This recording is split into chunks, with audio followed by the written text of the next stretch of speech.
नमस्कार, आपके साथ मैं हूं Surabhi Sharma. Full and final की करने जा रहे हैं शुरुआत, जहां अगला टारगेट ईरान, क्योंकि यमन पर हमला और सबसे बड़ा सवाल, अगला टारगेट ईरान।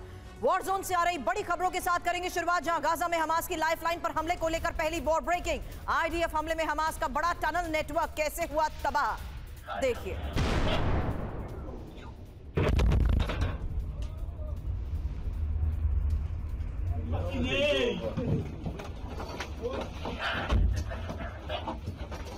יאללה מסיים.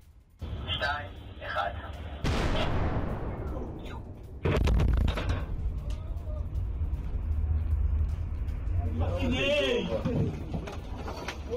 अगली वॉर ब्रेकिंग ऑपरेशन क्लीन को लेकर, गाजा में आईडीएफ के विध्वंसक ऑपरेशन क्लीन को लेकर खबर, जहां हमास के स्ट्रैटेजिक बिल्डिंग को भी आईईडी से उड़ा दिया गया। ये देखिए।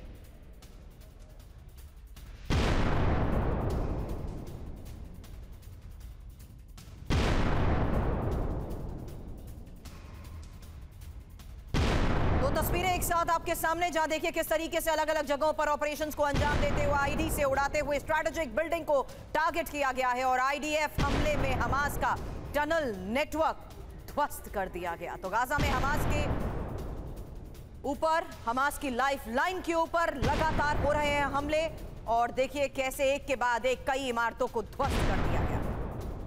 और गाजा में आईडीएफ की भीषण फायरिंग की तस्वीरें आपके सामने होंगी, जहां रात में हमास के ठिकानों पर छापेमारी हुई।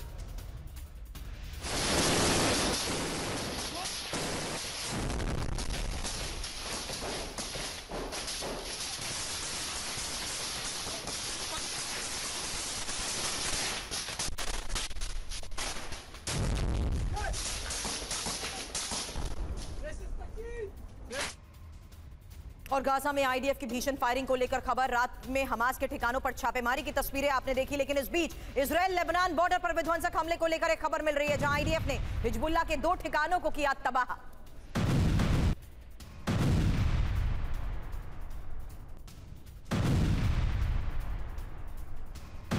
लेबनान के अंदर तक इजराइल की एयर स्ट्राइक। एक और बड़ी खबर, आईडीएफ हमले में कई हिजबुल्लाह पोस्ट तबाह।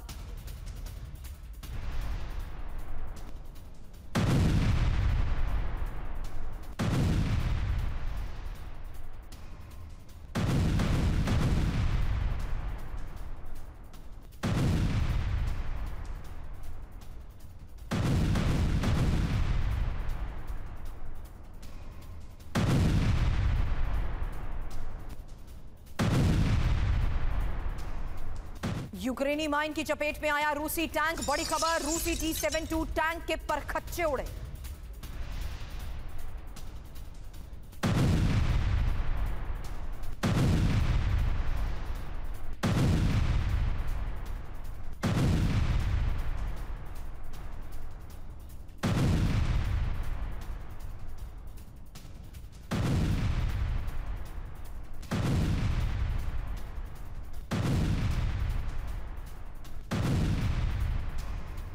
तीन तस्वीरें एक साथ आपके सामने, जहां देखिए इजराइल लेबनान बॉर्डर पर विध्वंसक हमले में किस तरीके से इमारतों को ध्वस्त कर दिया गया। वहीं रूसी T-72 टैंक के कैसे परखच्चे उड़े। यूक्रेनी माइन की चपेट में आया रूसी टैंक। वहीं आईडीएफ जिस तरीके से हमलों को अंजाम दे रहा है, ये तस्वीरें लेबनान के अंदर तक हमलों की। अवदिव्का में यूक्रेन का विध्वंसक हमला। एक और बड़ी खबर है, ओमेगा यूनिट ने इन्फेंट्री व्हीकल को उड़ा दिया। रिहायशी इलाकों में सर्च ऑपरेशन के दौरान हमले को दिया गया अंजाम।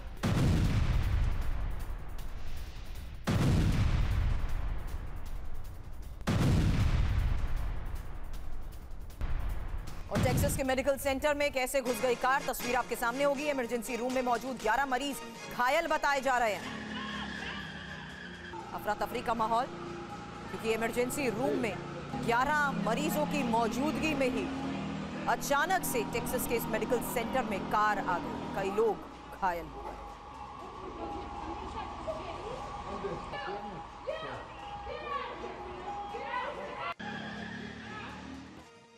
इंफॉर्मेशन वॉल का रुख करते हुए 8 बड़ी खबरें अब एक साथ आपके सामने, जहां देखिए किस तरीके से लगातार आईडीएफ हमलों को दे रही है अंजाम, और हमलों को अंजाम जिस तरीके से टारगेट करते हुए दिया गया उसकी तस्वीरें आपने देखी। आईडीएफ हमले में हमास की टनल नेटवर्क को तबाह किया गया, वहीं स्ट्रैटेजिक बिल्डिंग को भी टारगेट करते हुए एक और हमले को अंजाम दिया गया। गाजा में आईडीएफ की भीषण फायरिंग की भी तस्वीरें सामने आई। सर्च ऑपरेशन के दौरान लगातार फायरिंग होती रही। वहीं हिजबुल्लाह के ठिकानों को भी टारगेट करते हुए तबाह करने का किया जा रहा है दावा। हिजबुल्लाह के एक और पोस्ट को तबाह करने का दावा किया गया, और यह पोस्ट था लेबनान के अंदर, जहां इजराइल ने एयर स्ट्राइक को दिया है अंजाम। इसके साथ ही बड़ी खबर आई, जहां देखिए अगले वॉर फ्रंट में रूसी T-72 टैंक को टारगेट करते हुए नष्ट कर दिया गया और टैंक के परखच्चे उड़ गए। वहीं अवदिव्का में भी यूक्रेन लगातार विध्वंसक हमलों को दे रहा है अंजाम। और साथ ही एक और भयावह तस्वीर आपने अब से थोड़ी देर पहले देखी, जहां इमरजेंसी रूम में अचानक से कार के आने के बाद मेडिकल सेंटर में अफरा तफरी मच गई। और इस बीच आपको बता दूं, वॉर जोन से आ रही तमाम बड़ी खबरों पर एनालिसिस के लिए खास मेहमान इस वक्त हमें कर चुके हैं ज्वाइन।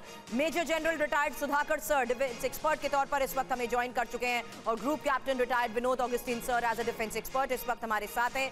बड़ी खबर के साथ करेंगे शुरुआत, जहां रेड सी से ब्लैक सी बारूदी तबाही। ये क्यों कह रहे हैं? क्योंकि बड़ी खबरें सामने हैं, जहां रेड सी में वॉर पलटवार को देखते हुए खबर बड़ी है। रेड सी में अमेरिका और ब्रिटेन का हुती पर यह बड़ा हमला होता है, और 24 घंटे के अंदर हुती के पलटवार को लेकर बड़ी खबर आई। तबाही विध्वंसक है। इसकी एक एक तस्वीर अब से थोड़ी देर में आपके सामने होगी। वहीं सिनवार का खेल खत्म, क्योंकि हमास डेप्यूटी चीफ का खेल अब खत्म होता दिख रहा है। सिनवार के बेहद करीब आईडीएफ पहुंच चुकी है, और कभी भी हमास के बड़े नुकसान की खबर भी आ सकती है।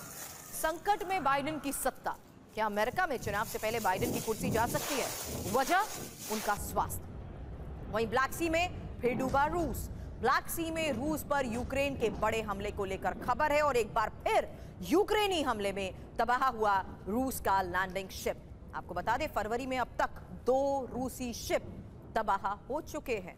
तो बड़ी खबर के साथ अब शुरुआत करेंगे, जहां देखिए किस तरीके से हुती पर अमेरिका और ब्रिटेन लगातार हमलों को अंजाम दे रहा है। और खबर है कि यमन के होदियाए-दहा पर मिसाइल से हमले को अंजाम दिया गया है। अब यूएस और यूके के हमलों से यमन में दहशत को लेकर खबर बड़ी है। इस हमले से पहले अमेरिकी जासूसी प्लेन के एक्शन को लेकर भी खबर आई। यमन में ही टारगेट की पूरी जानकारी के बाद इस हमले को कैसे दिया गया अंजाम, तस्वीरें आपके सामने।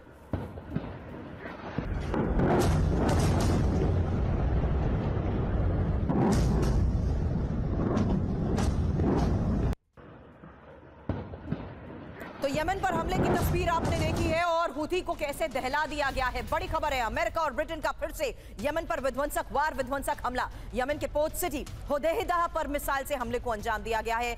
हुती रेड सी में जहाजों पर ज्यादातर होदेइदा से ही हमला करता आया है, और जासूसी विमान की रेकी के बाद अमेरिका और ब्रिटेन जिस तरीके से लगातार ऑपरेशंस को अंजाम दे रहे हैं, एक और हमला किया गया है। आपको बता दें, अब तक यूएस और यूके का हुती के 150 से ज्यादा ठिकानों पर हमला हो चुका है। वहीं यूएस और यूके की आक्रामक बमबारी में अब तक करीब 20 हुती लड़ाकों की मौत की भी खबर है। अब अमेरिका और ब्रिटेन पर हुती के पलटवार को लेकर अगली बड़ी खबर, क्योंकि हुती का अमेरिकी शिप पर हमले का यह दावा। अमेरिकी हमले के जवाब में हुती के मिसाइल हमला।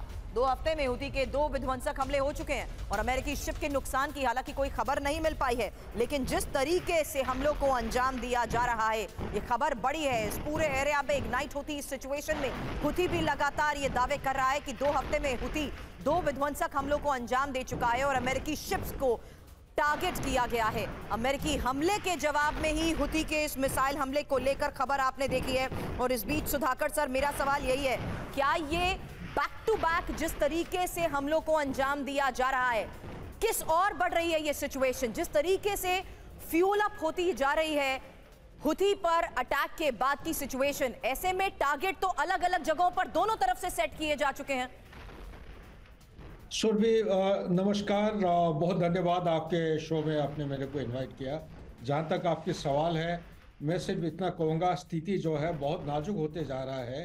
धीरे धीरे ये हमला का जो इंटेंसिटी है ये बढ़ती जा रही है, और ये दोनों तरफ आप जब उदाहरण लेते हैं, हिजबुल्लाह उत्तर की तरफ और इस तरफ है हुती, और बीच में हमास, ये तीनों फ्रंट की तरफ जब हमला आप विस्तार पे जब आप विवरण करते हैं, तो उससे ये लगता है कि परिस्थिति अभी is moving from bad to worse. और साथ ही ईरान के अंदर और सीरिया और इराक के ऊपर जो अटैक चल रहा है, complete West Asia seems to be on fire. तो इसीलिए एक सुपर पावर होने के नाते यूके, इनका जो अलायंस है यूके और यूएसए के बीच में, ये थोड़ा सोच समझ के आगे कदम उठाना निहायत आवश्यक है। नहीं तो सिचुएशन अटैक और काउंटर अटैक पे काफी एस्केलेटरी मैट्रिक्स पकड़ सकता है। यही एक डर है और इसी डर को एड्रेस करने के लिए इनको एक्चुअली फूक के कदम रखना चाहिए। कैलिब्रेटेड अप्रोच से एस्केलेटरी मैट्रिक पकड़ने से सही रहेगा। अटैक और काउंटर अटैक की बात कर रहे हैं, बट सर सवाल यही है, हाउ फार विल यूएस गो?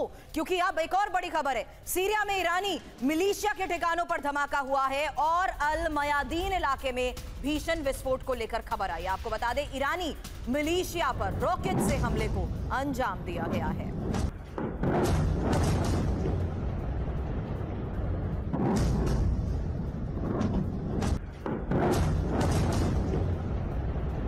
पूर्वी सीरिया में ईरान समर्थित गुट पर हमले को लेकर भी खबर आई है। दीर एज़ोर में सप्लाई ट्रक पर हमला हुआ है।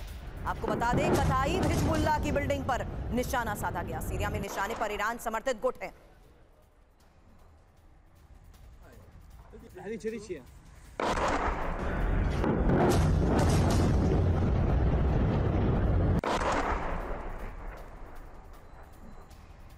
तो बड़ी खबर यह है कि ईरान समर्थित गुट पर यह डबल अटैक है और ये देखिए किस तरीके से सीरिया में 2 इलाकों पर बड़े हमलों को अंजाम दिया गया है। ईरान समर्थित गुट पर रॉकेट अटैक हुआ, वहीं अल मयादीन ईरानी मिलिशिया निशाना रहा और दीर एज़ोर कताइब हिजबुल्लाह पर भी अटैक को लेकर ये बड़ी खबर सामने आई है।